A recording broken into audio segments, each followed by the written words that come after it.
The next major type of tissue to be discussed is animal tissue. We move with the help of muscular tissues. Blood tissues in our body helps in the transportation of substances from one part of the body to another. On the basis of the function they perform, animal tissues can be classified into 4 types: epithelial tissue, connective tissue, muscular tissue and nervous tissue. Let's have a look at each of them one by one. Epithelial tissues. Epithelial tissues provide the covering and protection for the organs and cavities of the animal body. It forms the outermost layer of the body. Anything entering into or leaving out of the body must cross this layer of tissues. The skin of our body is an example of epithelial tissues. The epithelial tissues are classified into squamous epithelium, columnar epithelium, cuboidal epithelium and glandular epithelium. Let's discuss about them. Squamous epithelium. Squamous epithelium tissues are very thin and flat. They are selectively permeable in nature. The esophagus and the lining of the mouth are also covered with squamous epithelium.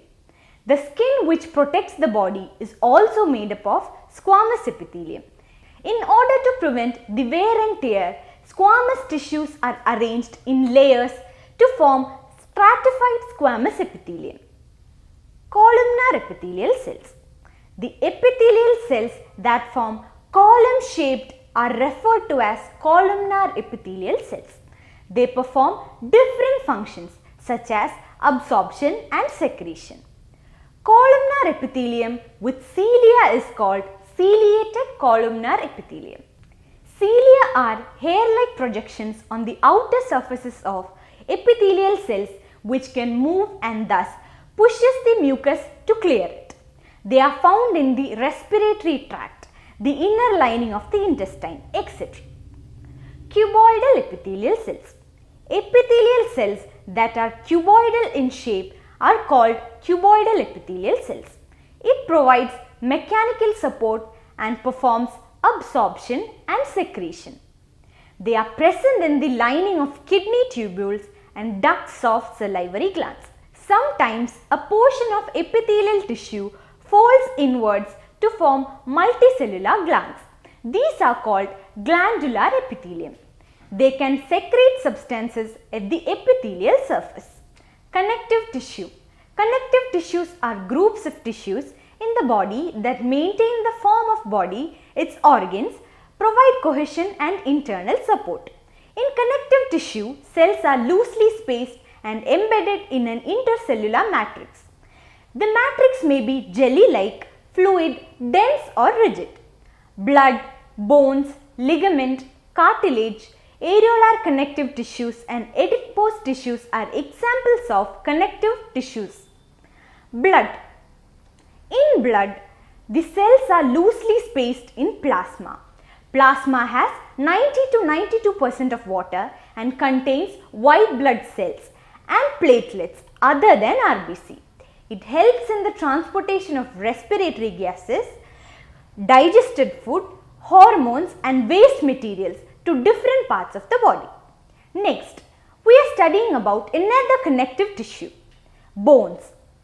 They are non-flexible tissues which anchors the muscle system, supports the internal organs, thus providing an overall structure to the body. Bone cells are embedded in a hard matrix composed of calcium and phosphorus compounds. Ligament. The third type of connective tissue is ligament. Ligaments are tough fibrous tissues that connects bones to each other. These are very elastic with considerable strength. It contains very little matrix. Cartilage. Cartilage is another example of connective tissue. In cartilage, the cells are widely spaced. This solid matrix in cartilage is composed of proteins and sugars. It is smooth and flexible than bones. They can be bent and are present at joint tips of ears, nose, trachea and larynx. Areolar connective tissues. Areolar connective tissues are another type of connective tissues found between skin and muscle, around blood vessels and nerves, in bone marrow. They help in the repair of tissues. Adipose tissues. Adipose tissues are fat storing tissues found below the skin and between the internal organs. They act as insulators as they are filled with fat. Muscle tissue. Muscle tissues are responsible for the movement of the body. It consists of elongated cells, also called muscle fibers. Muscle tissues can be categorized into voluntary muscles and involuntary muscles. Voluntary muscles are those muscles that can be moved according to conscious will. Our hand muscles are example of the same. We can move it according to our will. Involuntary muscles are muscles that cannot be moved according to our will. For example, cardiac muscles and smooth muscles. Muscles can be classified into three types: skeletal, smooth and cardiac. Skeletal muscles are voluntary muscles. They enable the movement at joints as they are attached to the bones and also enable the rapid contraction and relaxation of muscles. The muscle fibers are long, cylindrical, unbranched and multinucleated fibers. If we stain the muscle fiber and examine under a microscope, we can view dark and light bands over these fibers. Hence, these skeletal muscles are also called striated muscles. Smooth muscles. Smooth muscles are involuntary muscles. Have you ever wondered how food particles reach the intestinal region of our body from the oral cavity? Well, food particles move with the help of smooth muscles present in the alimentary canal. A series of wave-like contractions enables the movement of food particles through the alimentary canal. Other than the alimentary canal, smooth muscles are found in iris, blood vessels, bronchi, etc. Smooth muscles are spindle-shaped, uninucleated, that is why they have a single nucleus. Unlike skeletal muscles, dark and light bands are absent in smooth muscles. Hence, smooth muscles are also known as unstriated muscles. Cardiac muscles. Another type of muscle is cardiac muscles. They are involuntary muscles responsible for pumping blood from heart to different parts of the body. Rhythmic contraction and relaxation is the feature of these muscles. They are cylindrical, branched and uninucleate.